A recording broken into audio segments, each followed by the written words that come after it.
Beaver fans, and welcome back to another episode of Meet the Beavers. As always, I'm your host, Cole Clementich. I believe this is episode 15, so we're rolling right along here in the 2025 spring semester.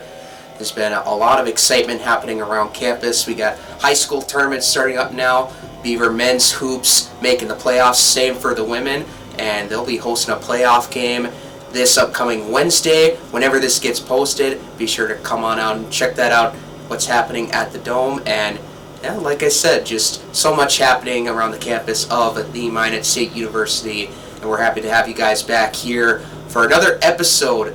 And this week's guest, we're going to hit the track today and get into the mind of this Minot High grad. Joining us today is Zach Brown. Zach, thanks for being on the show today. How have you been? I've been pretty good, except for this morning. This morning I fell on the ice. Oh no!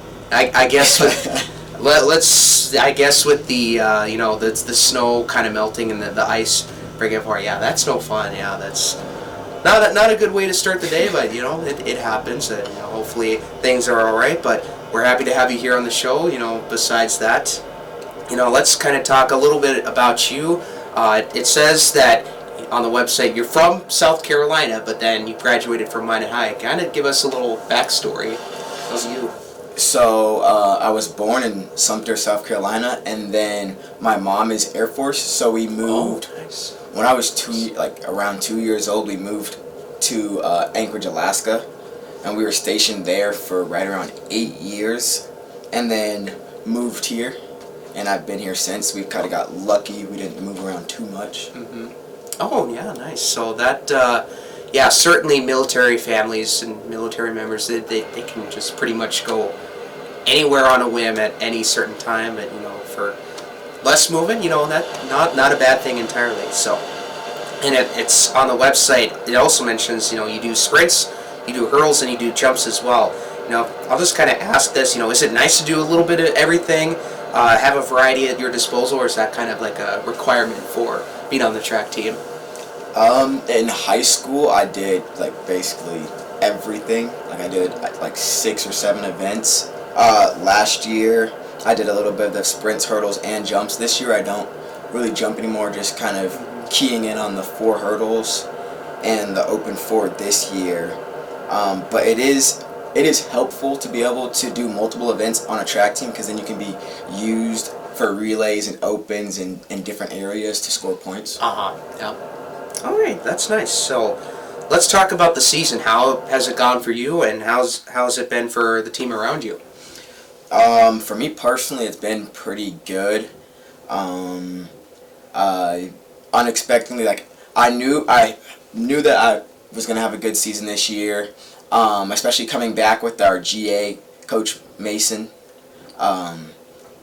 Just the training program that we left last year, coming back into it, I knew that there was things to come. I broke the 200-meter indoor record, which I had confidence that I would do, but I didn't expect it to be that day. The day that I ran it, I looked at him, I told him that I was going for a PR of 22.6 and ended up running 22.3. Wow. And so the season for me is going pretty good. I've PR'd every time I've ran the 400 this year, which is a hard accomplishment. And then as far as the team goes, I'd say it's the same story. We have a lot of school records being broken, a lot of PRs being set. So we're really excited to put it together next week at conference. It seems like every week there's always something from Minot State Track and Field social media, record broken or new record. It's very nice to see, and have you guys to be able to accomplish that is certainly very exciting to watch. And talk about that record for a bit. I wrote on here at the South Dakota meet that you had one of those records. Was that same one? And just kind of walk us through when that took place. So the first record was at it was at SDSU. SDSU, okay, nice. Or not SDSU, UND. Or UND. UND, yep. Which is a 300-meter track. I just got done with the 400, maybe an hour, 2 hours before the 200 was scheduled, and I PR'd in the 400, and I was feeling really good that day. Was feeling fresh. I had a really good week of practice and training. So I told my coach, I was like, the goal is 22.6. My goal by the end of the year was to run 22.2, and that was outdoors. So I told him that the goal for this meet was I'm feeling at 22.6. We're going to PR. And I ended up running a 22.3, which surprised me, but it didn't surprise him because based off of what we do in practice, he knows what we should run. And then turned around at SDSU, I ran a 22.7, which was my old indoor PR before, so it was just technically a season best. But yeah. No, it's good to have that belief from the coaches, and I've been taking a few online classes with Coach Mason, a wonderful guy, and when I see you guys practice, when I'm working in the dome, I see you guys practice once in a while, and just the commitment and the ambition he has for you guys. It's really cool to see, like I mentioned, and speaking of coaches, you guys have a new one in Jordan Oss, who came from West Fargo Cheyenne High School. First year, what's it like been working with him? Well, before college, I knew him kind of as the opponent going to Minot High. Oh, yeah. They were probably one of our, besides Bismarck High, they're probably one of our biggest rivals. So I've competed against them for the past 4 years. So now getting coached by him is a little bit different because I was like, that was the opponent. Now he's a head coach, but he's figuring things out, like, transitioning from a high school program to a college program is a little bit different, but things have been running decently smooth, and I think he's starting to figure out and piece together what it is to coach collegiate sports versus a high school sport, which is only 3 months out of the year, versus we're in season 8 months out of the year. So there's that transition phase, but no, that's good, and it's just sometimes for new coaches it takes a little time, but I think for Coach Jordan, I think it's going pretty well. So that's good to hear from that aspect, Zach. And I mentioned talking about the dome. You guys use it for practice. What's it like to be able to take advantage of a multi-use facility like the dome? Obviously, basketball's got the court, and then what else? There's baseball batting cages upstairs. Like, what's it like to be able to have the facilities here that you guys have at your disposal? Majority of the time, it's really nice. They've started to put up signs to kind of close the upstairs walking tracks, and then we can utilize that. It gets tough on days like this week where we have state basketball the whole week, so then we don't get access to the dome. We have to access other things like practice earlier. But this is our, majority of the people this is our second year, or maybe third, fourth, or fifth year here, so we've kind of figured out what works best when it comes to switching the surfaces that we practice on versus the downstairs and upstairs track. So it is nice to have somewhere indoor to practice versus having to run in the hallways and stuff. But yeah, for the most part, it's pretty good. It's just every now and then we got to get creative with where we practice when there's events going on in the dome. Oh yeah, good deal. And especially, the dome is just, again, I tell people we're spoiled with the facilities we have here. But yeah, good that you guys, have that little different avenues, either third floor, first floor, whatever it is. There's a lot of room for everyone to go around. Let's move away from the track for a second here. Let's talk about life in the classroom. So tell us about some of the classes you're taking, a major you're taking on or studying, tell us a little bit about that. I major in biology, which in itself isn't that easy, but one of the things I do like here is I like the smaller campuses, or the smaller class sizes.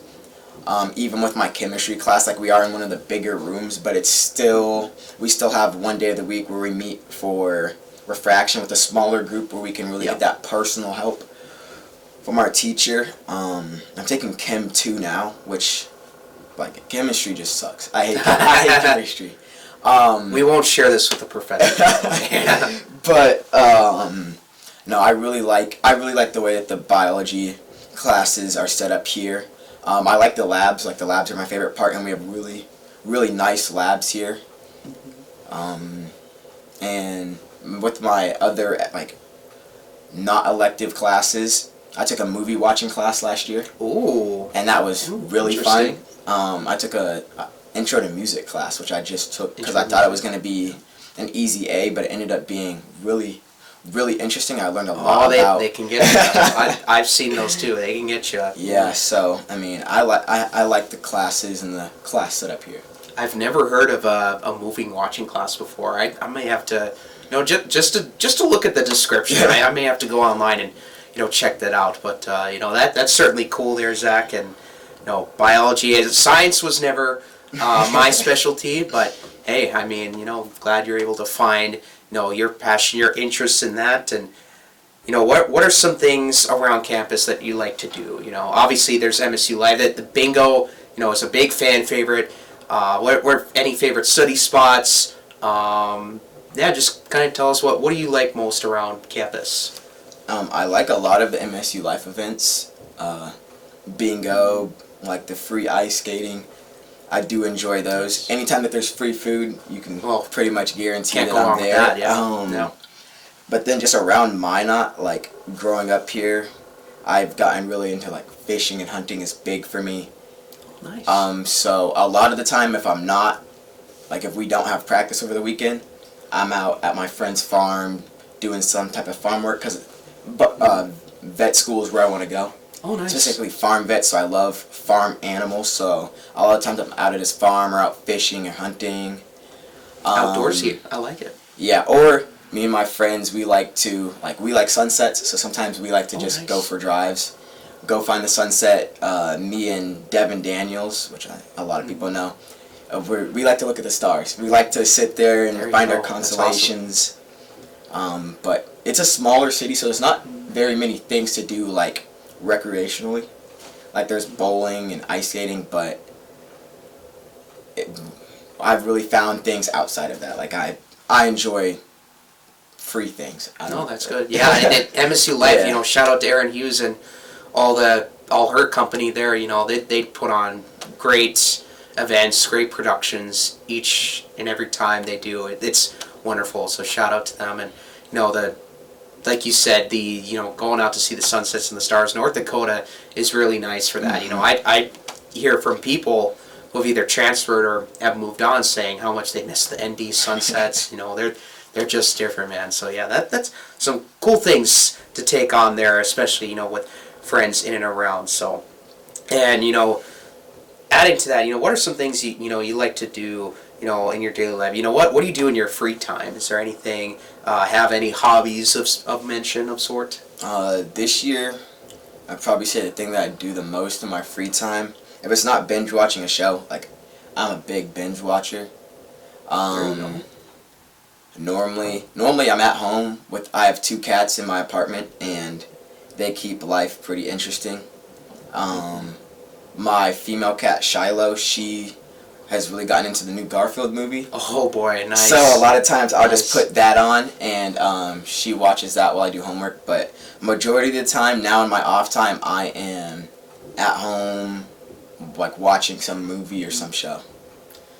It wasn't a huge fan favorite of mine, but I did enjoy watching Garfield back in the day. So yeah, you can't go wrong with those. The classics, of course. Eating all the lasagna. So all good stuff there, Zach. And before we let you go here, let's talk. Do you have any, like you mentioned, vet school?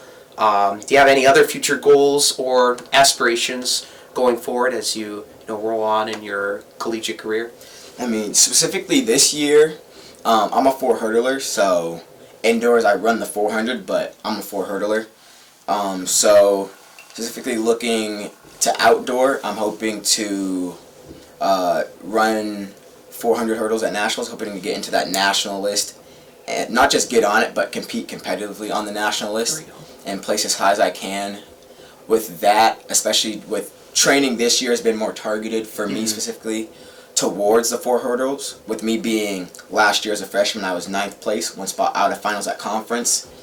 But this year, like, conference is important, but I'm looking past that. My goal is nationals for that, and then wherever else we need, like I'm needed, like 4x4, 4x1, if we can put those teams together and I can contribute to that. Like, those are kind of my short-term goals. Long-term, it's just graduate and then decide if I want to go the vet route or if there's something else that I want to go to. I've kind of always wanted to be a vet, But as you grow and learn about other jobs, you're like, ooh, maybe that could be what I want to do. So, hey, things change, and whatever course of action you take in life, we're certainly wishing you all the best in that. And obviously, graduation is a big one as well. And like I said, that you never know what could happen down the line. So, Zach, anything else you'd like to mention to the fans watching at home before we sign off? Just to keep up with mine at track and field. I know that we don't get to host any home meets, but I mean we're doing really big things on the track and field side for Minot State. A lot of records being broken, D2 all time. Like, we're doing a lot of big things, so just stay current with us, even though it's kind of hard to because we don't host anything.